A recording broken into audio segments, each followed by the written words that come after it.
बता दूं, मैं और सपना और हमारे सहयोगी अरुण सिंह हम अलग अलग एंगल से आपको तस्वीरें दिखाएंगे। इसलिए दिखाएंगे क्योंकि बड़े नेता कोई जाते हैं तो क्या गमगीन माहौल होता है, लोगों के मन में अपार श्रद्धा इनके लिए। और चूंकि सपना लोहिया का जिक्र कर रही थी तो मैं बड़ी बात बताऊं उससे पहले मैं अपने सहयोगी अरुण के पास जाऊंगी, क्योंकि अरुण 4 किलोमीटर महज जिस सफाई से दूर है, उस घर से दूर है और उस काफिले के साथ जिसमें मुलायम सिंह यादव का पार्थिव शरीर पहुंच रहा है। अरुण,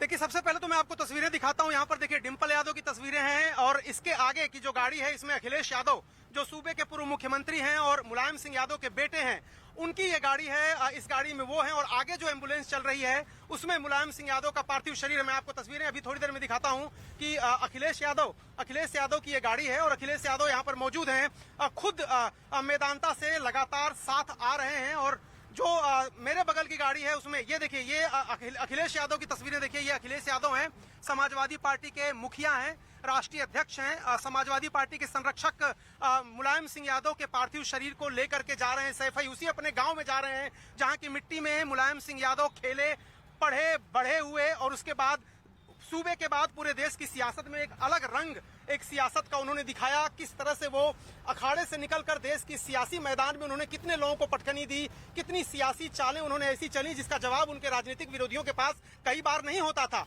और यही मुलायम सिंह यादव की खासियत थी कि वो मृदुभाषी थे, बहुत अच्छा अब बोलते थे, सबसे प्रिय भाषा में बात करते थे। लेकिन जब वो दांव चलते थे, जब वो दांव लगाते थे, धोबिया पछाड़ दांव जिसको कहते हैं, जिसका कि कोई तोड़ किसी के पास नहीं होता था। रीमा, मुलायम सिंह यादव की कई सारी खासियतें हैं। वो मिट्टी से जुड़े रहे, वो कुर्ता धोती पहनने वाले हिंदुस्तान के कुछ गिने चुने नेताओं में से एक नेता थे जो अब इस दुनिया में नहीं है। भारत की राजनीति में रक्षा मंत्री के रूप में उन्होंने एक अलग छाप छोड़ी थी और कश्मीर में जो लोग सेना में तैनात हैं वो बताते हैं कि किस तरह से मुलायम सिंह यादव ने एक दौरे के दौरान जब पाकिस्तान की तरफ से गोलियां चल रही थी तो हमारे सैनिक उस समय कम गोलियां चला रहे थे, जवाब नहीं दे रहे थे। उन्होंने पूछा क्यों ऐसा नहीं कर रहे हो, उनका कहना था कि हमको कारतूस का हिसाब देना पड़ता है। ये मुलायम सिंह ने बताया था कि कारतूस का हिसाब देना पड़ता है। मैं आपके पास आती हूँ। हमारे पास हलचल शुरू हो चुकी है और इस वक्त यहाँ पे मूवमेंट शुरू हो चुका है, यानी किसी भी वक्त, सपना हमें ज्यादा अपडेट करेंगे, किसी भी वक्त मैं भी ठीक उसी जगह पे हूँ।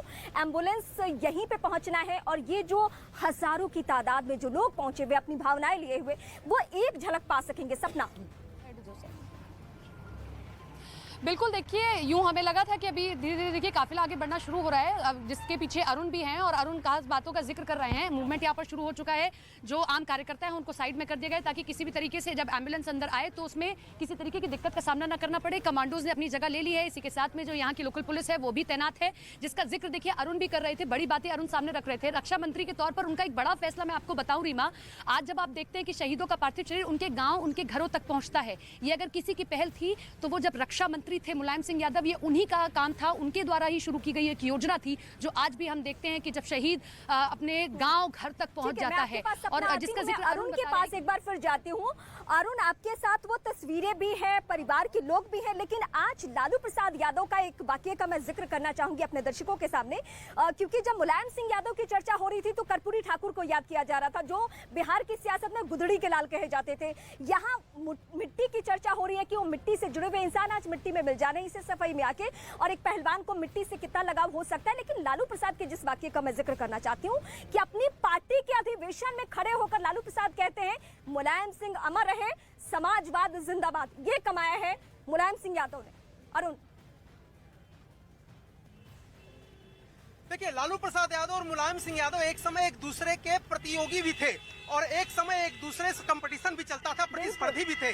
भारत की राजनीति में दोनों प्रधानमंत्री बनना चाहते थे और दोनों यादव जाति से आते थे। दोनों का वर्चस्व एक का उत्तर प्रदेश में, एक का बिहार में था। दोनों मुख्यमंत्री रह चुके थे, दोनों की रीजनल पार्टियां थी, दोनों बड़े नेता थे, इसलिए एक प्रतिस्पर्धा थी। लेकिन जब से दोनों घरों के बीच में रिश्ता हुआ उसके बाद से आप देखिए कि लगातार किस तरह से यहाँ पर आगे बढ़ी गाड़ी। देखिए यहाँ पर जो पुलिस का बंदोबस्त है वो देखिए किस तरह से यहाँ पर मौजूद है और लोगों को कहा यह जा रहा है कि लोग यहाँ से उतरें और लोग यहाँ से पैदल जाएं अब, क्योंकि मुलायम सिंह यादव का जो घर है वहां पर बहुत ज्यादा जगह नहीं है और यहाँ पे जो उनके परिवार के लोग हैं, बहुत सारे लोग ऐसे हैं जिनको यहाँ पर रोक दिया गया है। कुछ लोग उनके परिवार के जा चुके हैं लेकिन बहुत सारे लोग यहाँ पर रुके हुए हैं। तो हम भी कोशिश करते हैं, देखते हैं कहाँ तक जाने देते हैं। लेकिन ये सैफई अब आ गया, ये मुलायम सिंह यादव का जो यहाँ पर आवास है इसके सामने ही है, इसके सामने ही है। और यहाँ पर देखिए जो तस्वीरें मैं आपको दिखा रहा हूँ ये सैफई की तस्वीरें, यहाँ पर पुलिस का बंदोबस्त देखिए।